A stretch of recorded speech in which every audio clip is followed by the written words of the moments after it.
Hello students welcome to online class. मैं सुखवंत सिंह आपां कर रहे हैं 9वीं क्लास की पंजाबी दी बुक पंजाबी विरसा। इस विच आपां भाग तीजा सुहाग गीत कर रहे हैं। सुहाग गीतां दे विच अपने जिहड़े 6 सुहाग गीत पिछली वीडियो तक हो गए सन। इस वीडियो दे विच आपां लास्ट सुहाग गीत है धीए घर जा आवदे, इहदी प्रसंग सहित व्याख्या करांगे। तां इहदा जिहड़ा पहली व्याख्या है, बाबल तेरे महलों विच वे मेरा डोला अड़िया, दो इट्टा पुटा दूंगा धीए घर जा आवदे। इत्थों तक आप इसकी प्रसंग सहित व्याख्या करांगे। हुण आपां गल करते हैं प्रसंग की। तां ये काव टोटा साडी पंजाबी दी पाठ पुस्तक पंजाबी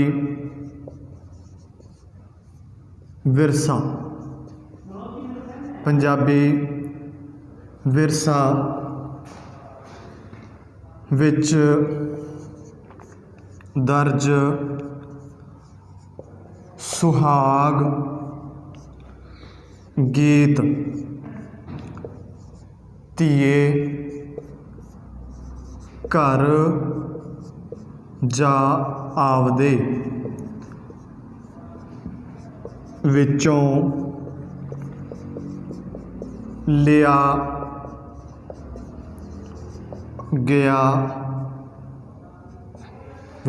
गया है, जिहड़ा अपना ये काव टोटा है। इस काव टोटे विच विआही हुई धी अपने बाबल दे घर जो छड्ड के जाती है, विआही हुई धी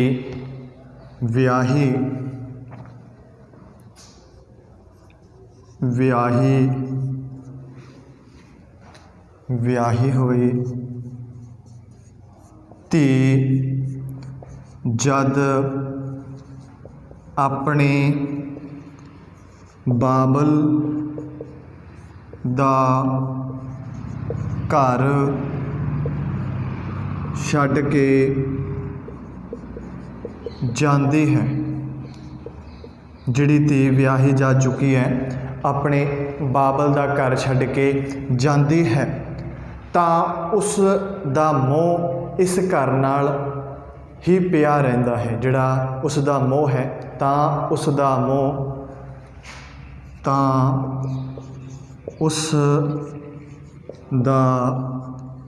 मोह इस घर नाल ही पिया रहिंदा है, इस घर नाल ही पिया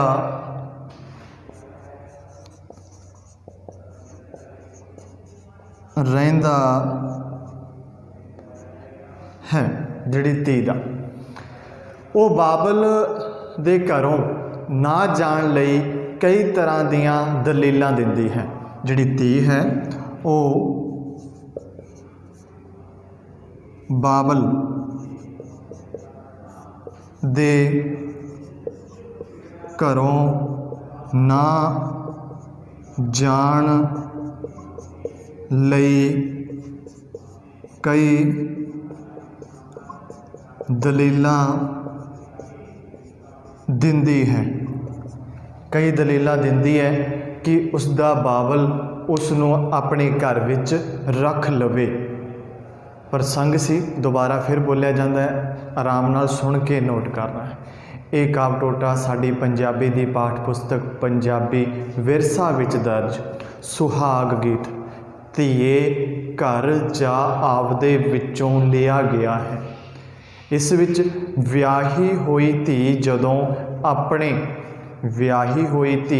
अपने बाबल दा घर छड्ड के जाती है, बाबल दा घर छड्ड के जाती है, तां उस दा जिहड़ा मोह इस घर नाल पिया हुंदा है या बहुत ज़्यादा हुंदा है, मोह प्यार ज़्यादा हुंदा है, वो नहीं छड्ड सकदी।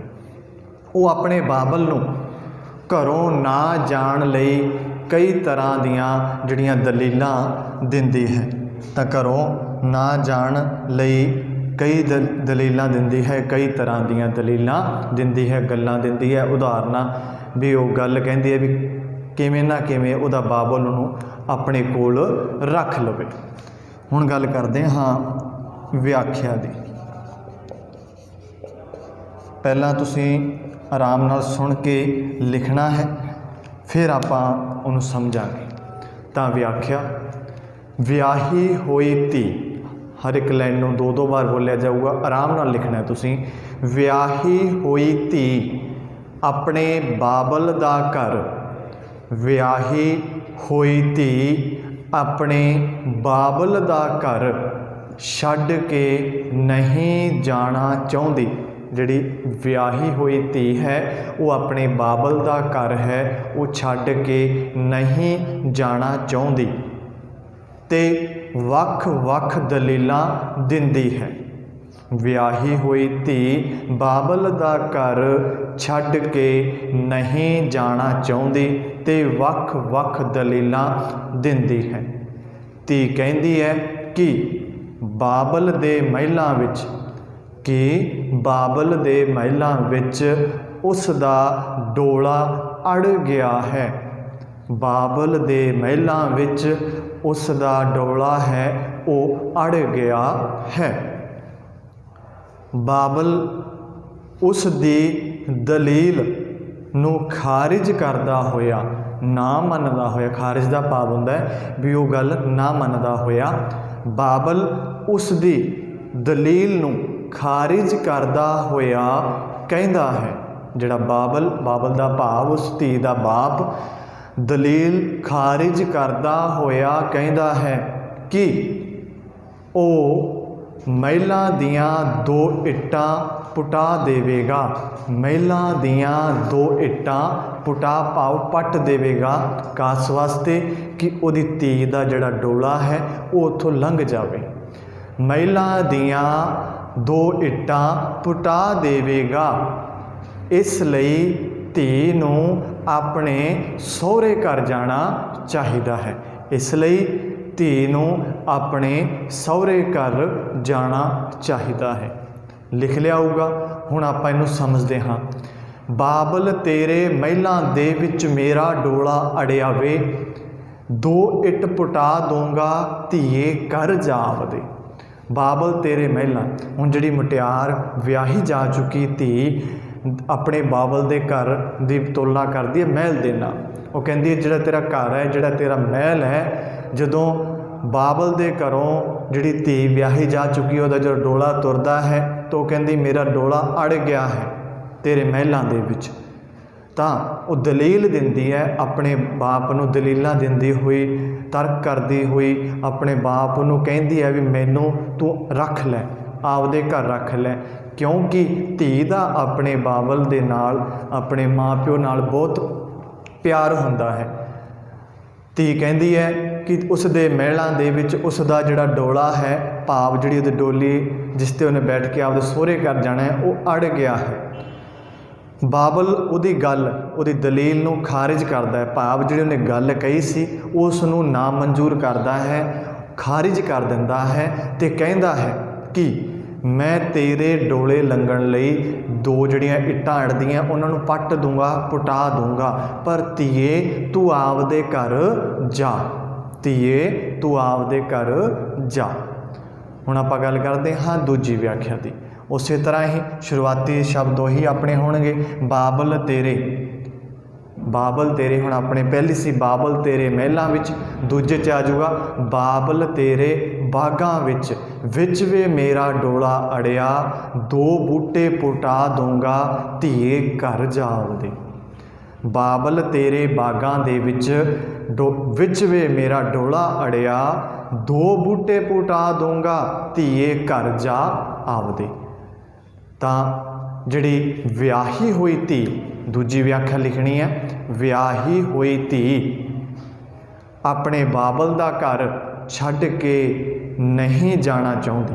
ਜਿਹੜੀ ਵਿਆਹੀ ਹੋਈ ਧੀ ਹੈ ਉਹ ਆਪਣੇ ਬਾਬਲ ਦਾ ਜਿਹੜਾ ਘਰ ਹੈ ਉਹ ਛੱਡ ਕੇ ਨਹੀਂ ਜਾਣਾ ਚਾਹੁੰਦੀ ਅਤੇ ਉਹ ਵੱਖ ਵੱਖ ਦਲੀਲਾਂ ਦਿੰਦੀ ਹੈ, ਵੱਖ-ਵੱਖ ਗੱਲਾਂ ਕਹਿੰਦੀ ਹੈ कि उसका बाप उसनूं उस कोल रख लवे। धी उसका धी कहती है कि उसका जिहड़ा डोला है वो बागां दे विच अड़ गया है। जिहड़े उसके बाप दे बाग लगे हुए हैं उसके बाबल दे जिहड़े बागां दे विच धी दा डोला है वो अड़ गया है। पर बाप जिहड़ा बाबल है उसकी गल नूं उसकी दलील नूं खारिज करदा होया कहता है कि वह बागां विचों 2 बूटे पुटा देवेगा। भी जिहड़े बूटे अड़दे है वो बूटियां नूं पटा देवेगा। धी नूं अपने सहुरे घर जाना चाहिदा है क्योंकि बाबल उसनूं होर रख नहीं सकदा। बाबल है वो संसारिक रस्मां दे विच बद्धा होया है। तो दोबारा फिर समझना है भी बाबल तेरे बागां विच मेरा डोला अड़िया। हुण पहलां गल कीती सी पहली व्याख्या दे विच महल दे विच, हुण जिथे महल है उत्थे आपां बागां दी गल करांगे। तां विआही हुई धी अपने बाबल दा घर छड्ड के नहीं जाना चाहुंदी ते वख-वख दलीलां दिंदी है। दलील दिंदी हुई कहती है कि उसका डोला उसके जिहड़े बागां दे विच अड़ गया है। पर उहदा जिहड़ा बाबल है उहदी दलील नूं खारिज करदा होया कहता है कि उसके बागां दे विचों 2 बूटे पुटा देवेगा। धी नूं अपने सहुरे घर जाना चाहिदा है। हुण उसनूं अपने सहुरे घर जाना चाहिदा है क्योंकि बाबल उसनूं होर अपने कोल नहीं रख सकदा। ये सी दूजी व्याख्या, लिख ली होगी। हुण गल करदे हाँ तीजी व्याख्या दी। पहला काव सतरा बाबल तेरे राहां विच वे मैनू प्यास लगी। बाबल तेरे राहां दे विच वे मैनू प्यास लगी। मैं खूह लवा दूंगा धीए घर जा आवदे। शुरुआती जिहड़े अपनी पंक्तियां इस तरह रहणगियां, जिहड़े विचालों दे विच जिहड़ा वो काव सत्तरां बदलणगियां। धीए घर जा आवदे लिखना है। तीजी व्याख्या धी विआही हुई धी, जिहड़ी विआही हुई धी है जदों अपने बाबल दा घर छड्ड के नहीं जाना चाहुंदी वख-वख दलीलां दिंदी है। देखो पहली व्याख्या की उहदे विच भी आई 70 आई, दूजी व्याख्या की उस विच भी आई 70 आई, तीजी व्याख्या कर रहे हैं उहदे विच भी आही आ रही है। बई विआही हुई धी अपने बाबल दा घर छड्ड के नहीं जाना चाहुंदी ते वख-वख दलीलां दिंदी है। की कहती है कि बाबल राहां विच उसनूं प्यास लगी है, उहदी धी नूं प्यास लगी है। पर बाबल उसकी ये गल नूं खारिज कर दिंदा है, ना मनदा होया कहता है कि उसकी प्यास लई उसकी प्यास बुझाउण लई वो खूह पटा देवेगा, उत्थे खूह लवा देवेगा। हुण उसनूं अपने घर भाव सहुरे घर जाना चाहिदा है। धी नूं अपने सहुरे घर जाना चाहिदा है। तां विआही हुई धी अपने बाबल नूं छड्ड के नहीं जाना चाहुंदी ते वख-वख दलीलां दिंदी हुई कहती है कि बाबल राहां विच उसनूं प्यास लगी है। राहां विच उसनूं प्यास लगी है, भाव बाबल दी जिहड़ी धी है उन्होंने राह दे विच प्यास लगी है तो हुण वापस तेरे घर आके मतलब पानी पीना चाहुंदी है। तो जिहड़ा बाबल है वो धी दी गल नूं खारिज करदा होया कहता है कि उस दी प्यास बुझाउण लई वो खूह पटा देवेगा, खूह लवा देवेगा। पर हुण धी नूं अपने सहुरे घर जाना चाहिदा है। धी अपने घर जावे, बाबल उसनूं अपने कोल नहीं रख सकदा। हुण क्योंकि धी विआही जा चुकी है, बाबल उसनूं अपने कोल नहीं रख सकदा। ये सी अपनी तीजी व्याख्या। हुण करदे हां चौथी व्याख्या। व्याख्या चौथी बाबल तेरे, शुरुआती उसी तरह बाबल तेरा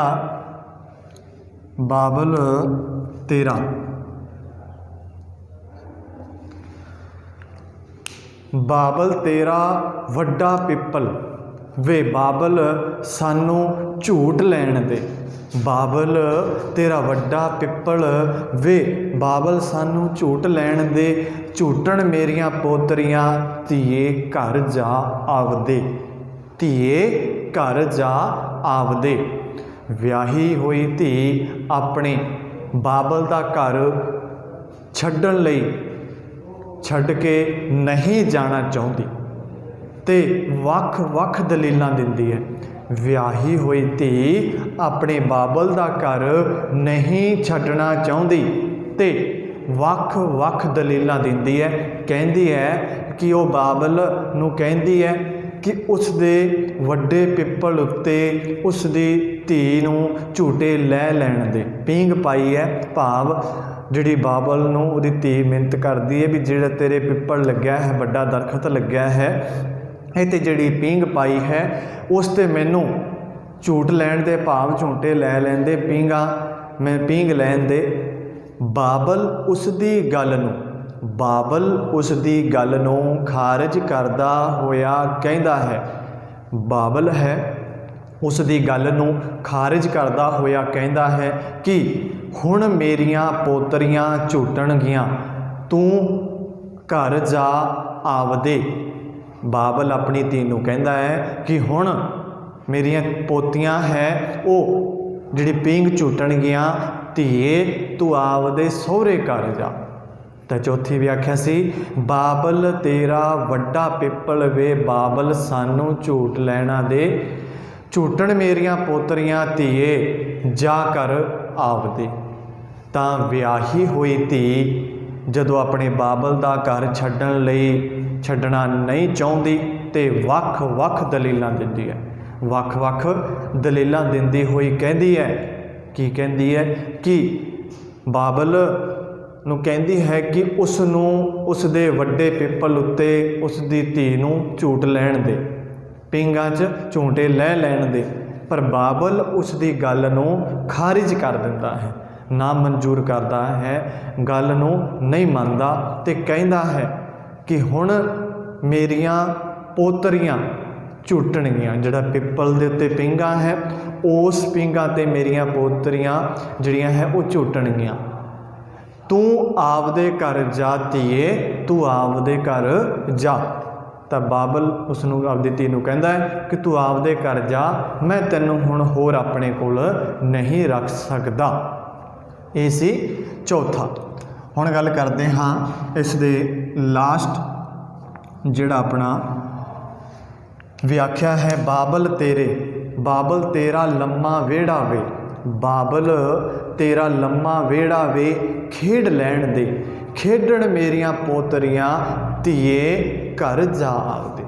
ਬਾਬਲ ਤੇਰਾ ਲੰਮਾ ਵਿਹੜਾ ਵੇ। ਬਾਬਲ ਸਾਨੂੰ ਖੇਡ ਲੈਣ ਦੇ। ਖੇਡਣ ਮੇਰੀਆਂ ਪੋਤਰੀਆਂ ਧੀਏ ਘਰ ਜਾ ਆਵਦੇ। ਵਿਆਖਿਆ ਵਿਆਹੀ ਹੋਈ ਧੀ ਆਪਣੇ ਬਾਬਲ ਦਾ ਘਰ ਛੱਡਣ ਲਈ ਰਾਜ਼ੀ ਨਹੀਂ, ਆਪਣੇ ਬਾਬਲ ਦਾ ਘਰ ਛੱਡਣਾ ਨਹੀਂ ਚਾਹੁੰਦੀ ਤੇ ਵੱਖ-ਵੱਖ ਦਲੀਲਾਂ ਦਿੰਦੀ ਹੈ। ਜਿਹੜੀ ਵਿਆਹੀ ਹੋਈ ਧੀ ਹੈ ਉਹ ਆਪਣੇ ਬਾਬਲ ਦਾ ਘਰ ਨਹੀਂ ਛੱਡਣਾ ਚਾਹੁੰਦੀ ਤੇ ਵੱਖ-ਵੱਖ ਦਲੀਲਾਂ ਦਿੰਦੀ ਹੋਈ ਕਹਿੰਦੀ ਹੈ ਤੇ ਧੀ ਦਲੀਲ ਦਿੰਦੀ ਹੋਈ ਕਹਿੰਦੀ ਹੈ ਕਿ ਉਸ ਨੂੰ ਬਾਬਲ ਦੇ ਲੰਮੇ ਵਿਹੜੇ ਦੇ ਵਿੱਚ ਖੇਡ ਲੈਣ ਦੇ। ਜਿਹੜਾ ਉਸਦੇ ਬਾਬਲ ਦਾ, ਉਸਦੇ ਬਾਪ ਦਾ ਵਿਹੜਾ ਹੈ, ਲੰਮਾ ਵਿਹੜਾ ਹੈ, ਉਸ ਵਿੱਚ ਖੇਡ ਲੈਣ ਦੇ। ਪਰ ਬਾਬਲ ਉਹਦੀ ਇਹ ਵੀ ਦਲੀਲ ਹੈ, ਜਿਹੜੀ ਵੀ ਦਲੀਲ ਹੈ, ਇਸ ਨੂੰ ਵੀ ਖਾਰਿਜ ਕਰਦਾ ਹੋਇਆ ਕਹਿੰਦਾ ਹੈ ਕਿ ਮੇਰੇ ਵਿਹੜੇ ਵਿੱਚ ਮੇਰੀਆਂ ਪੋਤਰੀਆਂ ਖੇਡਣਗੀਆਂ। ਮੇਰੇ ਵਿਹੜੇ ਵਿੱਚ ਮੇਰੀਆਂ ਪੋਤਰੀਆਂ ਖੇਡਣਗੀਆਂ, ਮੇਰੀਆਂ ਪੋਤੀਆਂ ਖੇਡਣਗੀਆਂ।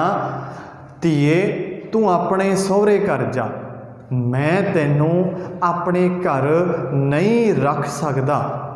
ਬਾਬਲ ਕਹਿੰਦਾ ਹੈ, ਬਾਬਲ ਸਮਾਜਿਕ ਰਸਮਾਂ ਦੇ ਵਿੱਚ ਸਮਾਜਿਕ ਰਸਮਾਂ ਕਰਕੇ ਆਪਣੀ ਧੀ ਨੂੰ ਹੋਰ ਘਰ ਨਹੀਂ ਰੱਖ ਸਕਦਾ ਕਿਉਂਕਿ ਉਸ ਦਾ ਵਿਆਹ ਹੋ ਗਿਆ ਹੈ, ਉਸਨੇ ਹੁਣ ਆਪਣੇ ਸਹੁਰੇ ਘਰ ਜਾਣਾ ਹੈ।